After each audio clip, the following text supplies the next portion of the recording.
ये कहना तो मुश्किल है कि कोई दूसरा पालतू जानवर डॉग्स की तरह लोगों को प्यार और वफादारी दिखाएंगे।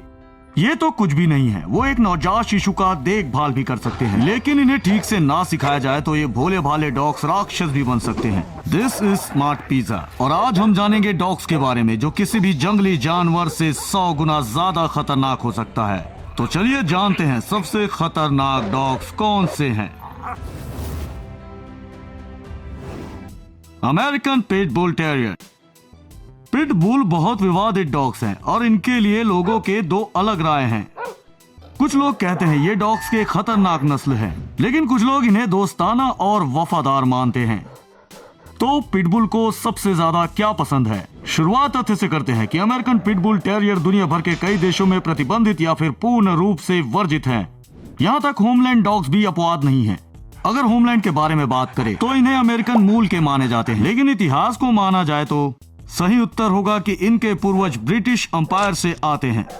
चारित्रिक रूप से ये सक्रिय, बहादुर और दृढ़ संकल्प वाले 4 पैरों के प्राणी होते हैं, जिनके पास उच्च बुद्धि और दृढ़ इच्छा शक्ति वाला चरित्र होता है। लोगों पर हमला करने के लिए पिटबुल के बारे में न्यूज़पेपर और टीवी प्रोग्राम्स की कई कहानियों के बावजूद इन डॉग्स के लिए लोगों में ज्यादा नफरत नहीं है। इसके विपरीत वो मिलनसार होते हैं और लोगों का अटेंशन पाते हैं। पिटबुल तभी हमला करता है जब वो या उसका मालिक खतरे में हो। हालांकि यहाँ ये ध्यान रखना जरूरी है कि एक दयालु और देखभाल करने वाले डॉग के पालन पोषण में बहुत ध्यान देना पड़ेगा। इस नस्ल के डॉग को लड़ाई में भाग लेने के लिए पाला गया था, इसलिए हर कोई इसके बर्ताव और ऊर्जा को नहीं संभाल सकता। एक दिलचस्प तथ्य है, जब डॉग ट्रेनर पिटबुल को ट्रेन कर रहे होते हैं तो अपने पास एक गन रखते हैं। उस समय गुस्सैल राक्षस को रोकने के लिए गोली ही एकमात्र तरीका होता है, कारण इनका जानलेवा पकड़ वाला हथियार जबड़ा है जिसको किसी भी तरह से खोला नहीं जा सकता। आप डॉग के इस विशेष नस्ल के बारे में क्या सोचते हैं? आप अपनी राय हमें कमेंट में दें। बूअर बुल। हमारा अगला मेहमान 12 देशों में प्रतिबंधित है। यह दक्षिण अफ्रीका का एक बड़ा डॉग है जो माफ्टिक जैसा दिखता है। पहली चीज जो इसे दूसरों से अलग बनाती है वो उसका आकार है। एक पुरुष के लिए 80 किलोग्राम का वजन कुछ भी असामान्य नहीं होगा। उन्होंने 20वीं सदी के शुरुआत में ही इस विशालकाय पर प्रतिबंध लगा दिया। अब पिछले 100 वर्षों से इस नस्ल को घरों और खेतों की रक्षा के लिए पाला जाता है। यहाँ एक दिलचस्प तथ्य है, ऐसे मामले थे जहाँ इस डॉग का इस्तेमाल हीरो के खानों की रक्षा के लिए किया गया था। उन्हें शेर और बबून जैसे बड़े और फुर्तीले जानवरों से लड़ने के लिए प्रशिक्षित किया जाता था। ये काफी तर्क की बात है कि अगर एक डॉग एक शेर से निपट सकता है तो इंसानों से उन्हें कोई समस्या नहीं होगी, और इसलिए ये है। इतिहास में ऐसे कई मामले हैं जहाँ बोअरबेल ने चलते फिरते इंसानों पर हमला किया, उन पर गोलियां चलाई गई, लेकिन वो भी ऐसे राक्षस को हमेशा रोक नहीं पाए। क्या आपको लगता है ये डॉग के आक्रामक स्वभाव का परिणाम है? और क्या इन्हें दोबारा सिखाया नहीं जा सकता? या दुनिया में कोई बुरा नस्ल नहीं है, केवल बुरे मालिक है? Rhodesian ridgeback. अफ्रीका कई मायनों में एक खतरनाक जगह है। शार्क, गोरिल्ला और बड़े गुस्सैल मगरमच्छ वहां रहते हैं और वो लोगों को मार काट या चोट पहुंचा सकते हैं। लेकिन आपने कभी सोचा है वहाँ के स्थानीय लोग कैसे जीवित रहते हैं? उनके जाने के लिए कोई जगह नहीं है। अतीत में अफ्रीका भूमि में जीवन के लिए बड़ा संघर्ष था और डॉग्स ने एक बड़ी भूमिका निभाई थी। एक डॉग उनके जीवन में उपयोगी और जीवित रहने में मदद करने वाला था। तो रिजबैक दिखाई दिया, एक यूनिवर्सल सैनिक सीधे सवाना से। वो एक शेर का सामना कर सकता है और जलती झोपड़ी में भी अपने मालिक का पीछा नहीं छोड़ता। ये ऐसी कहानियों के बाद था। इस डॉग को पहले सम्मानित और भरोसा किया गया था। रिजबैक पानी की मांग नहीं करता था, तापमान परिवर्तन झेल सकता था, मजबूत और फुर्तीला था और सामान्य से कठोर था। पूरे दक्षिण अफ्रीका में इससे बेहतर डॉग्स नहीं थे। जैसे जैसे समय बीतता गया अफ्रीका में नए नस्ल लाए गए, लेकिन कोई अन्य डॉग ऐसे जलवायु का सामना नहीं कर सका और रिजबैक का वर्चस्व बढ़ता गया। यूरोपीय लोगों ने ये नोटिस किया और इस नस्ल के कुछ प्रतिनिधि अपने साथ ले गए। उन्होंने इस नस्ल में क्षमता देखी और काम करना शुरू कर दिया। वंशावली और मूल डॉग के रक्त को मिलाने के बाद एक असली हीरा दिखाई दिया, दी रोडेशियन रिजबैक। इस डॉग का मुख्य विशेष गुण उसका साहस था। जैसा कि मैंने पहले भी कहा था, ये आग में कूद सकता है और शेर को ललकार सकता है। लेकिन यहाँ अभी सच कहने लायक है कि इन डॉग्स ने शेर से कभी लड़ाई नहीं की है। उनका काम बड़ी बिल्ली को पीछे हटाना होता था उनके मालिक के आने तक। ऐसा शानदार वर्णन नस्ल के आधुनिक प्रतिनिधियों में भी मौजूद है, लेकिन तभी जब उन्हें ठीक से बड़ा किया गया हो। रोडेशियन रिजबैक का सही पकड़ उसके शिकार करने के जज्बे में है। जब भी वो किसी दूसरे जानवर को देखते हैं, हंटिंग मोड ऑटोमेटिक सक्रिय हो जाता है और इसे दबा दिया जाना चाहिए। शिकार के बारे में बात करें तो रिजबैक के कुछ रोचक तथ्य ये रहे। हिरन का शिकार करते समय आमतौर पर 2 नर और एक मादा काम करते हैं। पूंछ वाले नर तेज पैरों वाले हिरन को पकड़ लेते हैं और नीचे गिरा देते हैं। तभी मादा रिजबैक एक्शन में शामिल होती है। अकीता इनू।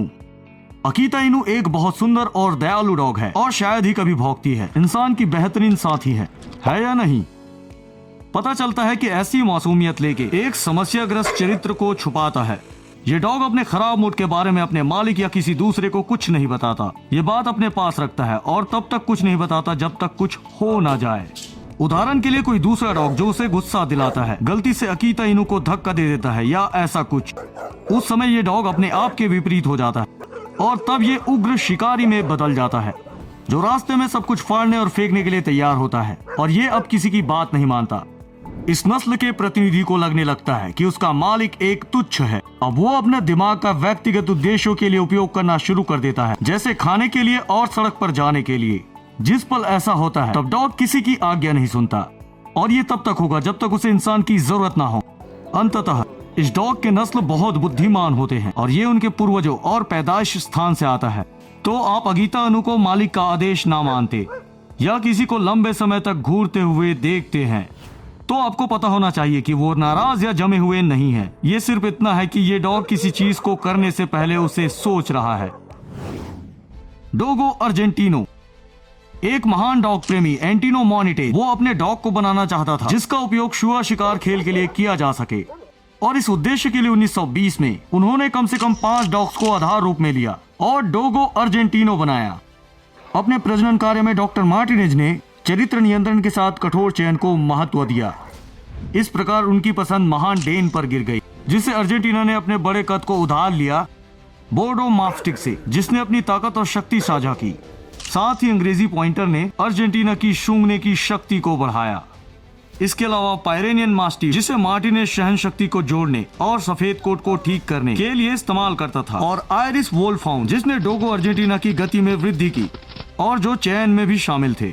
जैसे ही सुंदर प्राणी ने जन्म लिया वो तुरंत सबको पसंद आने लगे, न सिर्फ मार्टिनेज को, यहाँ तक सभी पड़ोसियों को भी।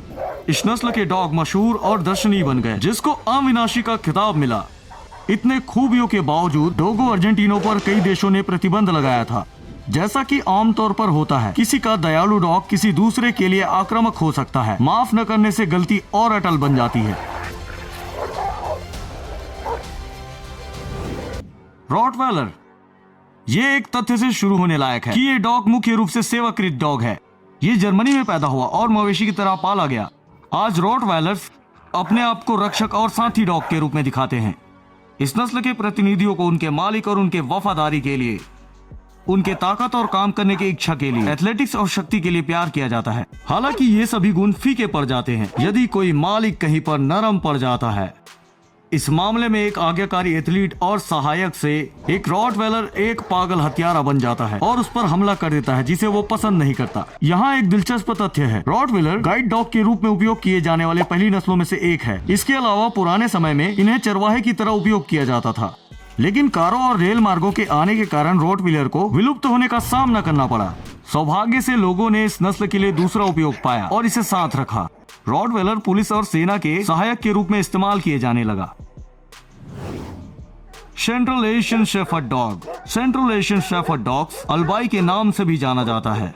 सबसे बड़े और मजबूत डॉग में से एक हैं। वो अपने ताकत, सहन शक्ति और स्वास्थ्य के लिए जाने जाते हैं।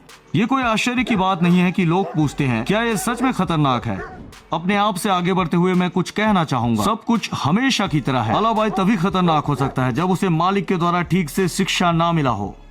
ये सुनना विशेष रूप से मजेदार है अगर आप ये तथ्य को जानते हैं कि आदमी ने इस नस्ल के विकास में न्यूनतम भूमिका निभाई है। सेंट्रल एशियन शेफर्ड का अंतिम गठन मुख्य रूप से एक कठोर जलवायु परिस्थितियों से प्रभावित था, विशेष रूप से गर्मी और पानी की कमी।